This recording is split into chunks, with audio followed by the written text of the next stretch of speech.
This is by far the scariest and most bizarre situation I've ever been in, and after lurking for so long, I have to share it. My boyfriend Dan and I had just started renting an apartment together and money was tight. It was 2001. We were both in our early 20s and I couldn't find a job, and I relied on word of mouth to earn some cash wherever I could. I love to clean and organize, so I gave friends and family the go-ahead to give out my name and number to anybody who could use my help over the summer. Dan, his brother, and Dad all did carpentry work, and also got work through word of mouth. None of them had too many exciting stories to tell, other than doing work in a hoarder's home or odd requests as far as the cabinet design or placement was concerned. Dan got a call from an elderly woman wondering if he can come by and grab her an estimate on finishing her kitchen.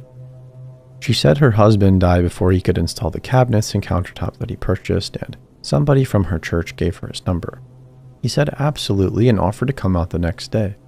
She objected and said, "This needs to be done now though, that's why I called." They said that you could help me. What am I supposed to do? I'm an old woman. I live all alone and my husband died. Dan was a pretty chill guy and kept calm, explaining that I had his car and I wouldn't be home from running errands for a couple of hours, and by then it would be too dark for him to come out. Let me also know that although Dan had a soft, not very masculine voice, he was a big guy at about 6'4" and pretty muscular as well. The old lady perked up and asked, "Will she be coming along tomorrow?" In the sweetest voice. Dan said, looking back, that this should have been a red flag by the tone in her voice and the fact that she was so adamant about him coming right that moment, but as soon as she heard he had a girlfriend, she changed her tone and got excitement in her voice, asking about the next day like it was no problem for her to wait. He didn't see anything weird about it at the time and felt bad for her because he thought she must have been lonely and wanting company or something. The next day, we both head out to her house. We brought along a small bouquet of flowers that we got at the grocery store to give her. I figured she would enjoy chatting while Dan checked out her kitchen, and maybe I could come back with Dan and help her with other things around the house while he worked if she needed. Her township was only 45 minutes away, but I was excited to go because this township is known to have really awesome old houses and mansions. There are also other normal subdivisions depending on what direction you drive in. My friends and I back in high school used to drive there just to cruise around and look at neat houses. When we pulled up to the old lady's house, I was eager to go inside because it was such a cute looking house from the outside. Very fairy tale-ish, gray with white trim, with vines climbing up the side of the house. It was a shotgun style house, so it looked tiny from the front. The small lawn was overgrown and messy, but I honestly thought it added to the charm of the home. We knock on the door and we are greeted with a tiny elderly woman, shorter than me, and I'm 5 foot. She had on a dirty nightgown and even dirtier slippers. She looked past Dan and smiled wildly at me, while reaching her bony hands out to grab my face. I hold up the flowers to deflect and say, "Dan wanted to bring you some flowers." She lost her smile, grabbed the flowers and said, "The kitchen's through here." She turned around to lead us, revealing a brown stain on the back of her nightgown. Dan and I look at each other and he makes a goofy, grossed out face. I make a judgmental face back and swat his arm as if to say, "Be nice, she's an old woman." We walk through a dark living room, and nothing is really out of the ordinary other than the smell, which is like cigarettes, mold, and body odor. We enter the kitchen and there's a closed door about 10 to 12 feet ahead, leading to rooms further back in the house. There's a man sitting shirtless at the kitchen table in the corner. He was very hairy and overweight with greasy hair down to his shoulders. The old lady said, "This is my son Marcus." He was probably in his late 30s. He said nothing but stood up and took his bowl to the sink. Great. Marcus has no pants on. Just dirty, and I mean crazy dirty. Tidy whities with several holes around the waistband. I shot Dan the same grossed out look that he shot me earlier. He jokingly shoots me back a judgmental look and swats my arm. I give him a, "No, seriously, I'm creeped out" kind of look, and he nods to acknowledge it. "So what cabinets are you?" Dan tried to ask, but was interrupted with Marcus pointing to the flowers and asking the lady, "Where are those from?" She points to Dan and Marcus snatches the flowers out of her hand, throws them into the open trash bag sitting on the floor, and walks out of the kitchen into the living room we just walked through. He just lost his dad, so I assumed he had some sort of mental disability and was being sensitive about another dude showing his mom attention. So where are the cabinets and countertop that you need installed?" Dan asked the old woman. "I thought you were bringing them," she huffed out, sounding shocked that he would even ask that. I'm sorry, I thought you said your husband bought them and you needed them installed. Dan said, confused and a bit nervous at how the woman was reacting now. So you brought nothing? What is it you do? What is it that you're going to try to sell me? She gets closer to Dan as she's throwing her hands up in disbelief and anger. Marcus comes quickly, stomping in at the sound of his mother's distress. Rushing in from the other door past the kitchen was another man, around the same age. Wonderful. This guy is in his underwear too. Freaking dirty tighty-whities. This woman told Dan on the phone that she lived all alone. This new guy freezes just past the doorway and just stares at me, standing only feet away. Marcus rushes forward and stands between us and his mother and pushes her out towards the living room. Both doors are blocked by the tighty-whitey twins. Dan scoops me up behind him in an attempt to block me from both guys. We have to be heading out now, he said calmly, hoping not to escalate things. We hear the old lady squawk out aloud, "Ha!" from the living room. Marcus doesn't move. I'll see what I can do about the cabinets, Dan said as we inch forward. Marcus barely inches forward but still blocks the way. I frantically tug on Dan's arm to get him to look over at the other guy, now with his hand down his dirty underrag masturbating. That's when my calm, chill boyfriend loses it. I've never heard him scream like this. He remembers growing up, his older brother taught him how to deal with bullies. Say some crazy messed up shit to them, and they'll be too stunned to react. Dan screams with rage. The last person that cornered me got beat to death.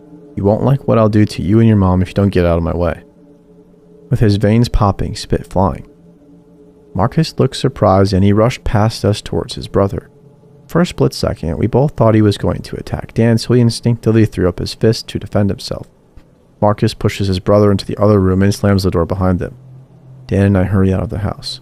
I think the old lady was sitting in the dark in the living room, but I didn't stop to look around as we were scurrying out. We called the cops when we got home. Didn't have cell phones then, but nothing really came of it because they said he didn't really do anything wrong. He didn't expose himself either, and they didn't try to attack us. They agreed that it was bizarre, but nothing could be done about it. We asked around and nobody knew these people, so we're not sure how she got our number. I don't know if they were just mentally ill, if she lied on purpose to get us over there, or why things happened the way they did. It was just scary as shit. Feeling boxed in and not knowing what these creepy, almost naked dudes were thinking. Ever since then, I tend to avoid going inside other people's houses unless I really know them.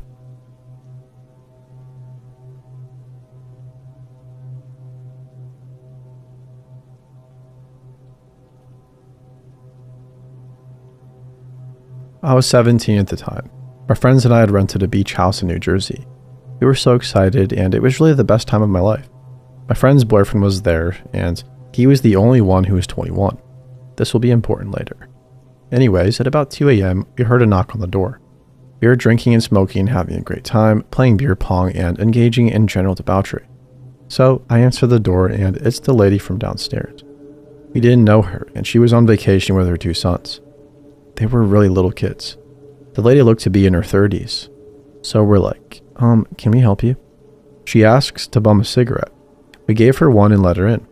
She was already wasted when she came in, stumbling around, slurring, and just being creepy in general. We made her a drink and went back to the games and such.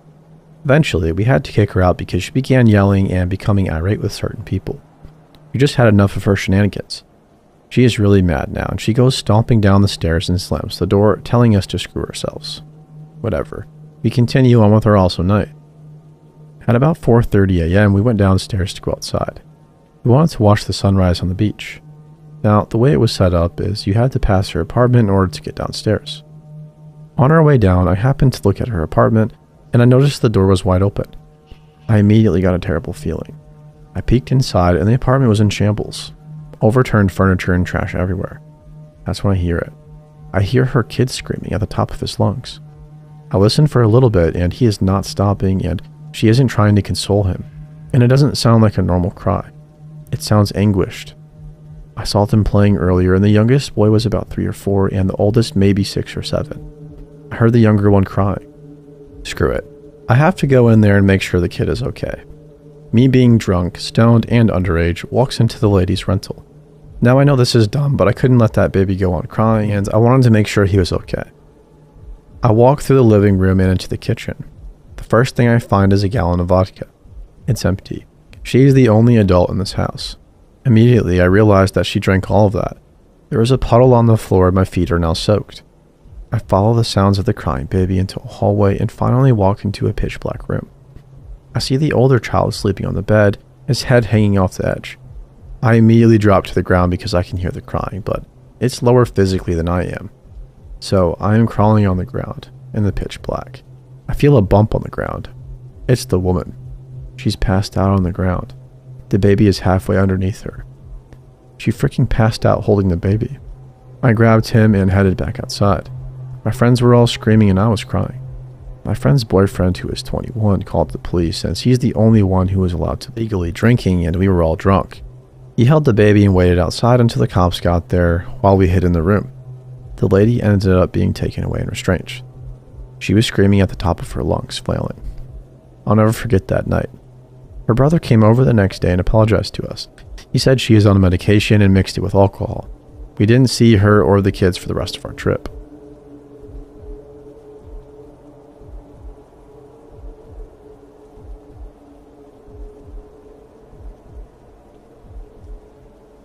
This story happened around 2017. I was 18 or so and I lived in a dorm in Kiev. It was built at the stupidest place possible for a student's dormitory, in a quiet neighborhood between your regular 9-floor houses with strollers and old ladies sitting on benches. This was kind of uncomfortable and logistics were awful, especially at night with the nearest subway station being a 30-minute walk away. So long story short, I had my final second year exams coming and I was studying non-stop with all-nighters and a fridge full of Red Bull. What can I say? German was pretty hard for me. During one of these nights, I felt this unbearable craving for Dutch stroopwafels. Guess my brain was finally going crazy without sugar and enough sleep. By that time, I was really tired of studying and desperate for a walk and a cigarette. My roommates were sleeping and my best friend was deep in her books also studying. So I went out to get some waffles, alone at 1:30 a.m. Yeah, I know. Actually, it wasn't something unusual. We went out a lot, even in the middle of the night. It's not like we lived in the most dangerous Kiev neighborhood. It was the second or third most dangerous, I guess. So I grabbed my wallet and cigarette case. Mental note, this is an important detail and went out. Another important detail, we had some kind of a curfew in our dorm. After midnight, doors were always locked and you couldn't open them unless somebody from the inside buzzed you in. Usually, it was some grumpy lady from the dorm administration. If you were lucky enough and it took them literally forever to open the door, they were usually just sleeping, even though it was a regular night shift they were paid for. Seriously, I knew a girl who waited for 15 minutes outside in the middle of the night before, in January, and still was yelled at for being late. Anyways, I went out. It was a pleasant May evening, warm and quiet. I put in headphones, lit the first cigarette, and headed to the ATB. It was the nearest, even though not the fanciest, 24/7 market within a 10-minute walking distance. While approaching the market, I noticed a man. He stood at the bus stop, which was strange because it was like an hour since the last bus and the next one would be here almost at 6 a.m. So I figured he was either drunk and had nowhere to go and was about to get ready to call it a night and sleep at a bus stop bench, or it was simply waiting for a taxi at a visible spot. The only way to cross the street without making a huge detour was to take an underground crossing near the bus stop. My craving for Dutch waffles was unbearable and it was kind of a big street with a lot of lights and cars going here and there, even in the middle of the night, so I took it. Yeah, I know, part 2.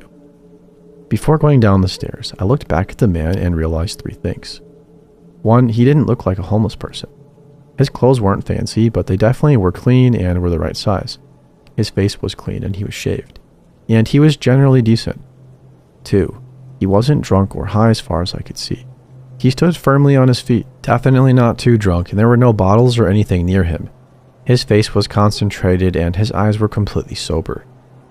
3, he looked directly at me. I stopped for a second to put out a cigarette and throw it in a trash bin. I looked at him and his eyes were just so intense. He didn't blink. His gaze didn't dart away. He just looked right at me with this completely focused stare like he tried to remember everything he saw. He then nodded. I nodded back and went for my Dutch waffles. I was afraid he would follow me into the underground crossing, but he stayed there. When I looked back, he was still staring at me. After a while, I was coming back with waffles in both hands. I honestly forgot about the man at a bus stop. It's not like he was the only strange person I met during my prior 2 years living in Kiev. And also, I was tired and really concerned about my German exam tomorrow. So yeah, I was coming back the same way, and it didn't occur to me that the man was still there until I saw him again. He stood at the same spot, exactly the same look, exactly the same heavy stare. I kind of started to feel nervous. My instincts were screaming me to get the heck out. This time I wasn't looking directly at him and I proceeded a little bit quicker. As soon as I passed him, lighting another cigarette, I heard footsteps behind. I tried to convince myself that he just decided to finally call it a night, but come on. Why now? Why just after I passed by, heading to a poorly lighted, empty small street? I began to walk quicker and quicker. His footsteps became quicker too. We were entering an empty, quiet street. It was still like a 5-minute walk to my dorm, and it was almost 2 a.m., my hands full of waffles. My own stupidity was never so obvious. At some point I was almost ready to run. I even began to, but the man called me out. "Excuse me, young lady. Don't be scared. You just dropped your cigarettes. Here they are." I didn't stop, though. I was kind of panicked and tired. Hadn't slept more than 4 hours a day in a week. I didn't stop, but I looked back. And yeah, he did have a pack in his hand. Pack of the exact Winstons that I smoke. I slowed down. And then I realized one thing. I had a cigarette case back then because A, it was cool, and B, I didn't want to smoke too much. You can only put 10 cigarettes in there, so I was sure I wouldn't smoke too much during one day. I didn't carry packs around ever. And the man smiled at me and started to walk towards me really fast. Oh boy, did I run. As soon as I started to run, he started to run too. My heart sank and I was terrified. I really wanted to scream, but decided to save my breath. I'm really not a good runner. He was quick, and the distance between us was getting smaller and smaller with every second. I went full panic mode. I knew that after the next turn, we had a straight road leading to my home, without any lights. Perfect sprint material. I also knew that even if he wouldn't get to me on the road, I still wouldn't be able to open the door right away. And I probably would have been beaten, assaulted, or who knows what else before anybody could bother to open the door. I had no time to call the police or someone inside. Meanwhile, the man was just running behind silently without any words and freaking menacingly because I turned around one time to look and I swear he was smiling. Barking dogs don't bite, and this man was sure about to bite. Something about him was completely off. Eerie smile. Complete silence and these focused, unwavering eyes. For a moment there, I was sure I was about to die. But then I took the last turn and saw another man. For a split second, I thought it was an accomplice from the one behind me. But then I realized it was another student, Alex from the 3rd year, the one I saw a couple of times in a dorm. All I could think was, thankfully. I ran faster, screaming hysterically something like, "Stop, Alex. Please stop." Thankfully he did and turned around. The man behind me went slower. I didn't turn around before I reached Alex, and when I did, I saw him standing by the turn, breathing hard but still smiling. I started to tug on Alex's sleeve to get him going to the dorm. I was positive that man would now run to catch us both after a quick timeout. But he was just freaking waving to us. I don't know why I remember this so well, but it wasn't like a cool kind of wave. He waved clumsily, like a kid who was learning to give his mom a bye-bye, clapping his palm with his fingers. Then he ran off. That's basically all. We got into the dorm without any further adventures, rushing inside while I tried to explain, not very successfully, what happened. Alex kind of read the mood, and I didn't even have to hurry him. I honestly don't know what would have happened if he weren't there. I thanked him like a million times after that. Never saw that man again despite living 2 more years at the same dorm. I was terrified, but I still ate my waffles, of course. After that, I got pepper spray. Still haven't used it, but now I feel a little bit safer. Now it's just a scary story that I tell my friends or Tinder dates when we run out of topics to talk about and the silence is too awkward. But something is still bugging me. The pack that man had in his hand was Winston's, the same ones I smoked. It never occurred to me until some time later that there could have possibly be 2 explanations. Either this was a pure coincidence, or he checked the cigarette I put out before going down the underground crossing and bought exactly the same pack while I was buying my waffles. And to be honest, the last one scares the heck out of me.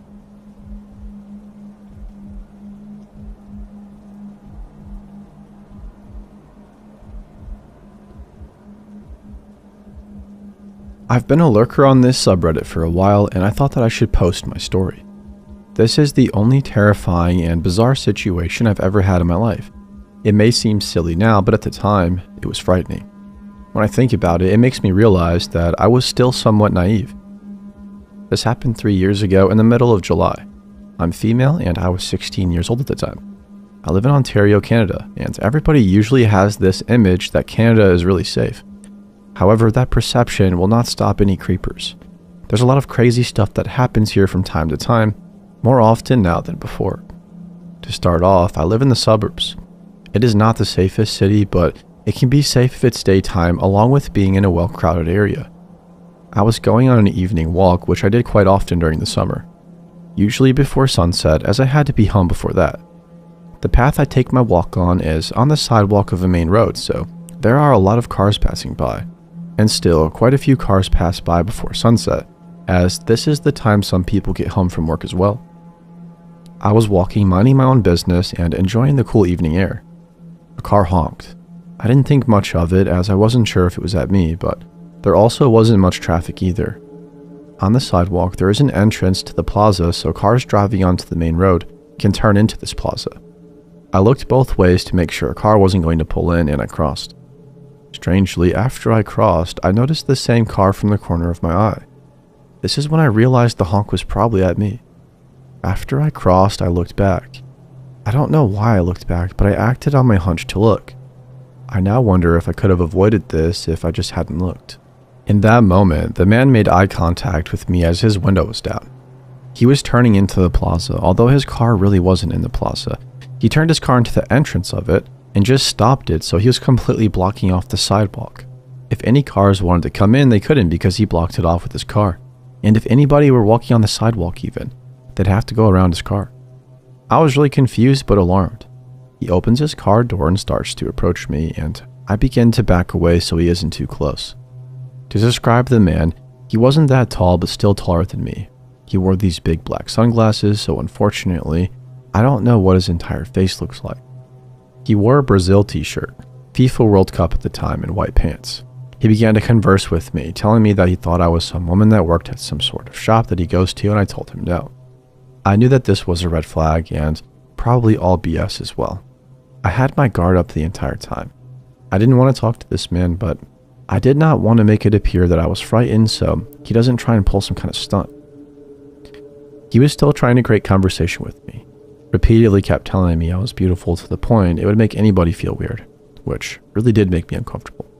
But I just played it off by saying thank you. Then asked me, "How old are you?" To which I then said, "I'm a minor," thinking that maybe he'll just leave me alone, but clearly I thought wrong. He then asked me where I was from, to which I thought saying my ethnicity isn't something private to me, so I told him. I responded saying, "I'm from Syria." I don't know why I asked the same thing back to him because I realized that I'm just feeding the conversation, but at the same time I didn't want to show my fear, so I was trying to appear calm. He then told me that the old president of his country was Syrian, which is also probably a lie, and was just trying to find some way to relate to me. He then told me Arabic women are very beautiful. At some point in the conversation, he kept calling me beautiful and pretty, which was still making me uncomfortable. He asked me if I were looking for any guys and if I was interested, and I told him no. He then said, "So what boy is causing you trouble then?" I replied, saying that stuff is all a waste of time, thinking if I said that maybe this time he will leave me alone because at this point he seems like he's trying to hook up with me or had some other intention, judging by the way he's acting and talking, which is not something somebody usually initiates on the sidewalk of a main road. I don't know why I've tolerated this uncomfortable conversation at this point, because he then tells me, "You are just so unbelievably beautiful. I don't see why boys wouldn't like you." On the inside, I'm thinking, what the hell does somebody say in response to that? I just awkwardly forced out a laugh. He then proceeded to say, "So seriously, how old are you?" I know I shouldn't have said what I just said now, but I told him how old I was. I said 16. He just stood there saying, "Wow, I never would have thought that. You seem way more mature. I thought you were at least 24. I took the opportunity to ask how old he was since he was so persistent in knowing my age. He said 32, twice my age. I asked for his name because in the back of my mind, I felt like if I had this info about him, it could be useful. Again, this was probably not a good idea because I realized afterwards this is only feeding the conversation. But he told me his name, and he said it was Jonathan. He asked me for mine, and I said that's a secret. At the time, I was thinking that was slick of me, but I'm actually pretty thankful he didn't get aggressive. He kept insisting that he would move his car from the middle of the entrance so that we could talk, and I said no. I had to get going, so I said that I'm leaving, to which he says, "Why?" What do you mean, why? He then started asking me for my number, and I said I don't give my number to strangers. Then he said he really wanted to be in contact and started asking if I had Facebook or WhatsApp, to which I said no.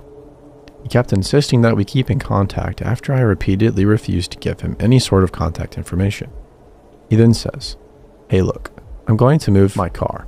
I thought this was my chance to leave because he wanted to move his car so he could continue talking to me, so at that moment I said, "I'm leaving, bye." At this point I just had enough.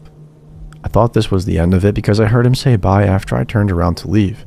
Only when I looked to my right, I noticed he was following me in his car.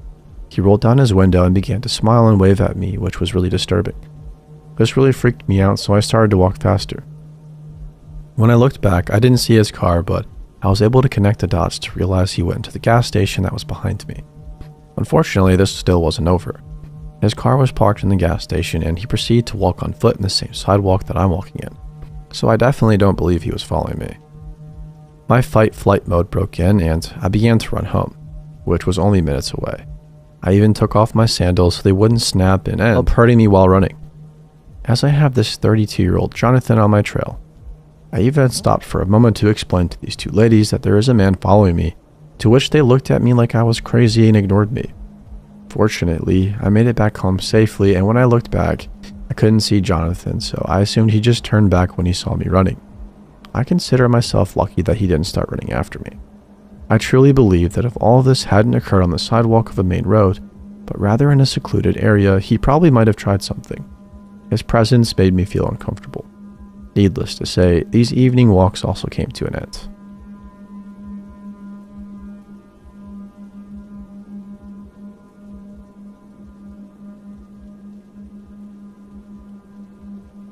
I don't know what is going on this past week. Maybe the nice weather is bringing the weirdos out of the woodwork. I had some dude with a heavy accent lie about being at school for registration and try to get me into his SUV a few days ago. And this morning I had an incident in my doctor's office. I have learned my lesson. Just because a person comes in with a young child doesn't mean they are nice and friendly and safe to talk to. Sorry if this is messy.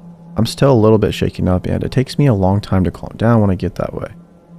I had an early appointment with my primary and my son can't be dropped off until 8:30 at preschool, so I brought him with me, which I try to never do because he's a maniac sometimes.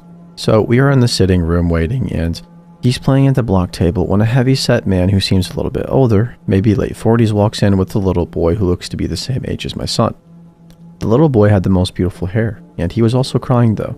So I sort of made eye contact with the man and smiled sympathetically to say, "Yeah, I've been there." This boy was really freaking out. So anyways, my son tries to go play with the little boy and tells him to stop crying, and the boy goes over to the block table with him. The older man sits down right next to me in a completely empty waiting room. He turns and stares at me like intently, which I can see from the corner of my eye. I ignore him for a minute and watch the kids. He goes, "So is that your son?" I say yes, and he tells me that the little guy is his grandson. I tell him he's very cute and has beautiful hair. This is where it gets weird. So are you still with his father? Yep, about 5 years married now. Him. That's too bad because you're a beautiful young lady. Me. Thanks. Yeah, it's important to have a father in a young man's life, he said. I was always there for my children. I said, yeah, definitely. I'm looking at my phone at this point. So why don't you give me your number so we can get together sometime? Or as a matter of fact, I'll give you mine, he said. I tell him I'm really not interested in that, and he's literally pushing his arm against me and completely overtaking my personal space at this point. He grabs a pen from the table in the middle of the chairs and writes down some numbers. He puts it on my lap and winks at me. I turn back to the kids awkwardly because I don't know what else to do. Next thing I know, he grabs the top of my leg, like only a few inches down from my you-know-what, and squeezes. Without removing his hand, he goes, "Now you're going to call me, right? Promise?" And up until he did that, I really believed he was just not great at reading social cues. I was wrong. He knew exactly what he was doing, and I could see in his eyes that he knew exactly how he was making me feel and just didn't care. The receptionist said my name, and I got up and grabbed my son and walked up to the window, shaking, almost crying. She asked me if that guy was making me feel weird, and I said yes, extremely. And she told me to turn from the window and walk through the door back to where the rooms are. When I got back there, she apologized, and she thought I knew him because of me talking to him and him sitting next to me. When she saw him grab me, she realized I was scared and yelled my name. When I did come out after my appointment, he was gone. She said after his own appointment, he went back into the waiting area and sat there until she asked him if he needed her to call a cab. Was he waiting for me? Like, what the heck, man? All I did was sympathetically smile at him for a second because of his kid acting up.